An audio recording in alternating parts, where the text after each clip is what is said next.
Namaskar. Welcome to another episode of Editorial. You know, my production team advises me that I should talk about topics which are trending, which are relevant. They say that, listen, if you don't, nobody is going to watch you. And if nobody watches you, there is no revenue for the channel. And they say that, listen, you know what? Why are you doing all this if nobody is watching you? So like a lot of my colleagues advise me that, listen, there is the temple consecration that we can talk about.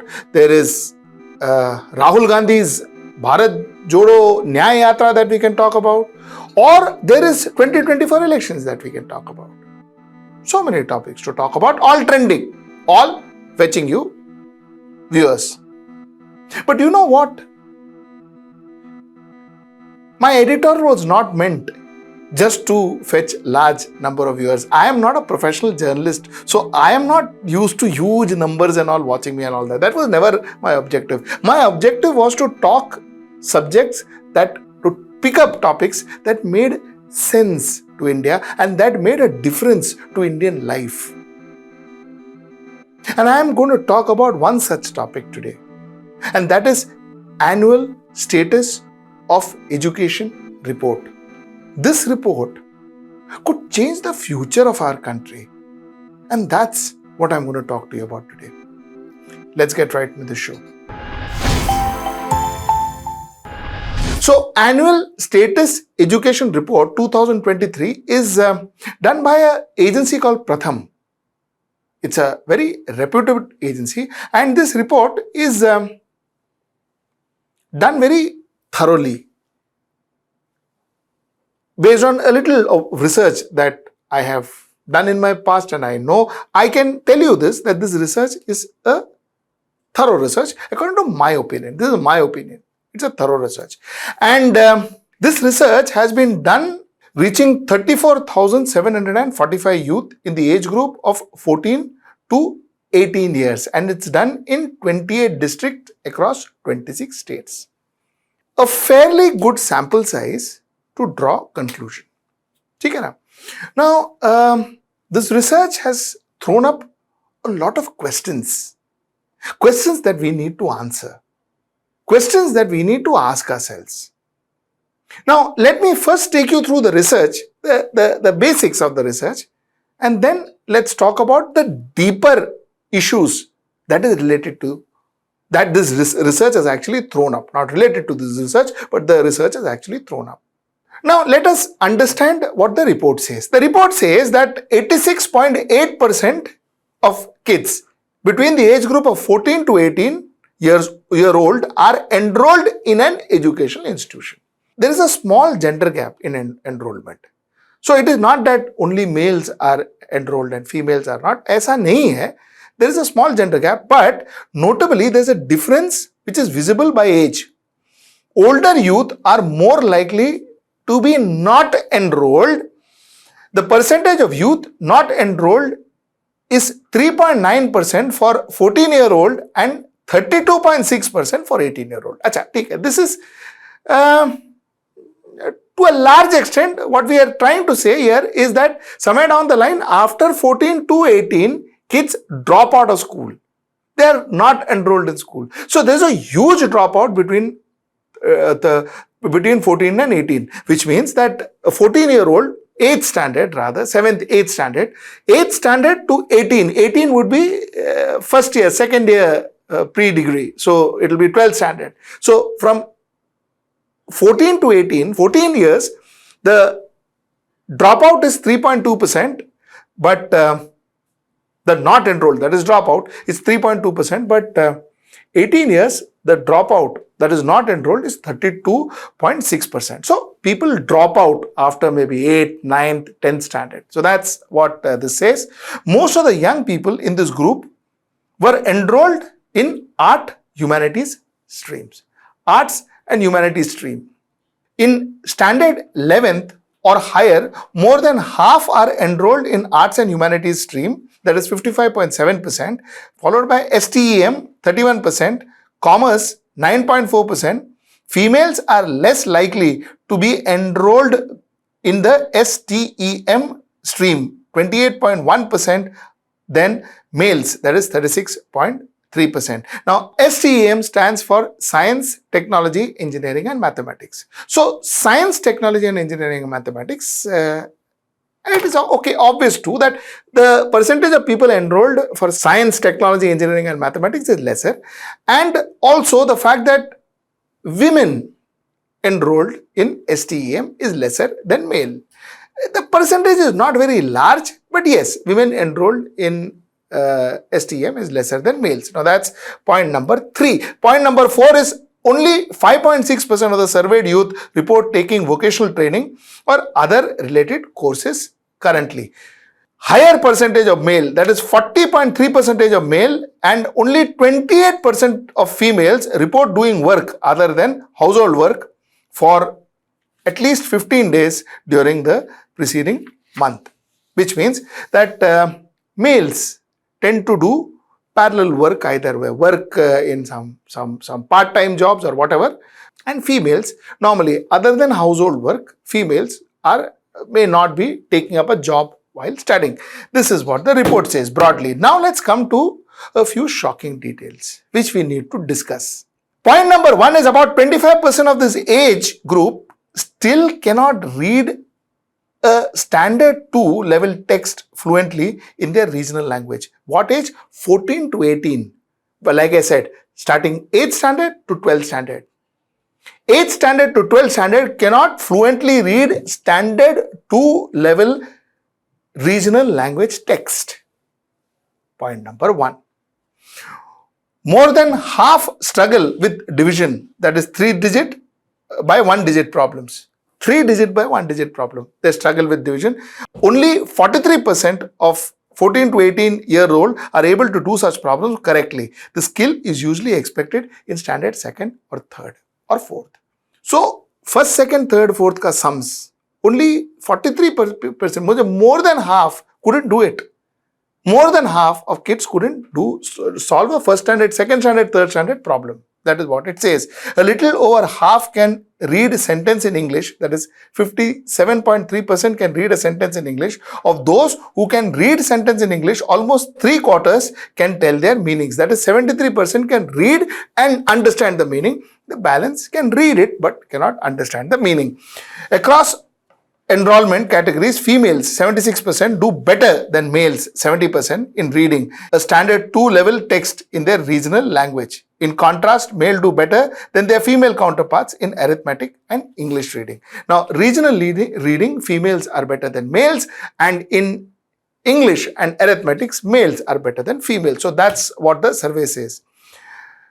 What are we saying here and what are we concluding is that somewhere down the line, while we claim to be giving education, we claim to be starting schools, we claim to be ensuring that kids are enrolled in schools, we claim to be even enticing kids through midday meals and all of that by making them come to schools. Now we have spoken a series on midday meals. So, but all the same, chalo, for this editorial, we'll assume that we are enticing kids to come to school. But at the end of the day, what are we teaching in those schools? Where is the quality control?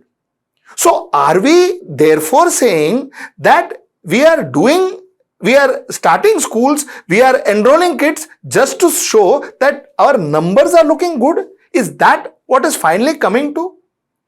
And if this is what is finally coming to, then my question is, what is going to be the future of India? Now, let me take you through some more figures. Nearly 85% surveyed youth can measure length using scale when the starting point is 0 centimeters. The proportion drops sharply to 39% when the starting point is moved. Overall, close to 50% youth can do other common calculations such as calculating time, adding weights and applying the unitary method. The point is, when you are talking about math, when you are talking about things like measuring, even those, a large percentage of kids, 32%, can't measure. If you take the measuring from 0 to another number, they can't measure. So the point is, their proficiency in mathematical calculations, their proficiency in measuring and so on and so forth, is a huge question mark. And I am talking about again what? 14 to 18 years of age. 7th standard, 8th standard to 12th standard of students. So that's what it is. Another point, among youth who can read standard 1 level text or more, about 2/3 can read at least 3 out of 4 questions based on the packet. Another point, of the youth who can subtract or more, over 60% are able to budget task, but 37% can apply discount, but only 10% can calculate repayment. So, like I said before, practical mathematics is something that a student, bulk of our students, cannot actually do. So, coming back to the same point, are we just building schools to show numbers, or is it actually helping?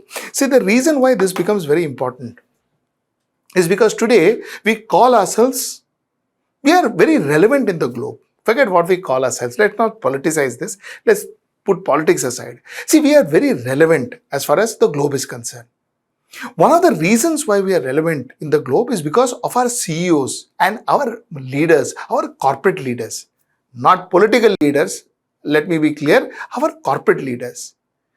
Our kids who have studied in IIMs and IITs, NITs, these kids have gone out and actually, shined. They outshined the others and, really created a brand out of India. Even our medical students, they've gone out and have become great doctors across the globe. Our physicists, our economists. So a lot of emphasis goes to education for actually the position we are in. Let us be very clear about that.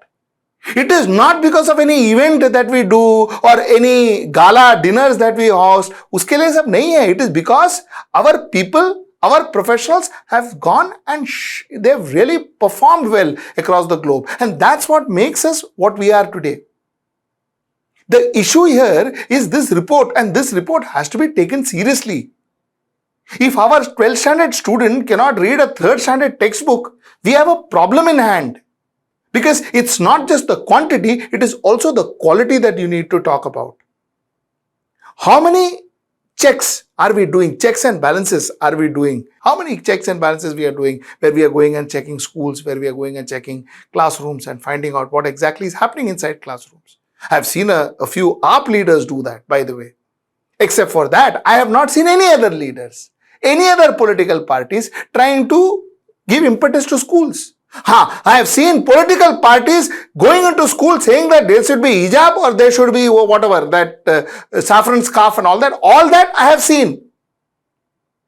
But I have not seen impetus given to education. Are the students studying? I have seen political parties involving themselves into removing parts of history, adding parts of history, manipulating history. All that I have seen. I have not seen somebody trying to sit down and say that are our students getting quality education? Like I told you, these subjects may not be very interesting, neither are they trending. They may not be very interesting or trending, but the fact is this is important. Because finally, this matters to you more than anything in the world. Anything in the world. This matters to the future of this country more than anything in the world. Nationalism is this. This is nationalism, to ensure that education and good education percolates in this country. And if you can help good education percolate in this country, especially in rural India, and this is talking more about rural India, especially if good education is percolated in rural India, you are uplifting not just the kids there, you are uplifting the economy of the country. You are uplifting the standard of living of rural India. If rural India is educated and they get good education, it is going to affect our agrarian economy. There will be a lot of technology used in our farming. Two very important points that I want to conclude this editorial with. Number one is, next time when you go in front of that EVM machine, Think of all this. Ask your local leader to ensure not only you have more schools, but to ensure to have good teachers also in that school. This is a very important topic. And one more thing you need to understand. See, it is not just about we are talking about our future, for our good future, you need good education. It's not just saying that. Factually, the fact is India has got the largest youth population now. And it is not going to remain that way. Our youth population will slowly turn old. That circle will be going on. I have done an editorial on that. Please watch it. The point is, at a point in time, when we need educated, intelligent youth, this is the kind of education that we are giving them. That golden period where the country is dominated by youth, where the country is run by youth, where this youth could take the country to a different level. If this is the kind of education we are providing our youth, then God save our country. We have a short gap. This is going to change, like I told you. And within this short gap, we have to ensure that our youth are made ready to compete globally, win globally. With this education, it will not happen. So that's the point I wanted to make, and till I see you next time, that's tomorrow at 10. Namaskar. Stay ahead with our cutting edge news app. Instantly access the latest shorts in just 1 minute and breaking news in just 50 words. Download now for a smarter, faster news experience.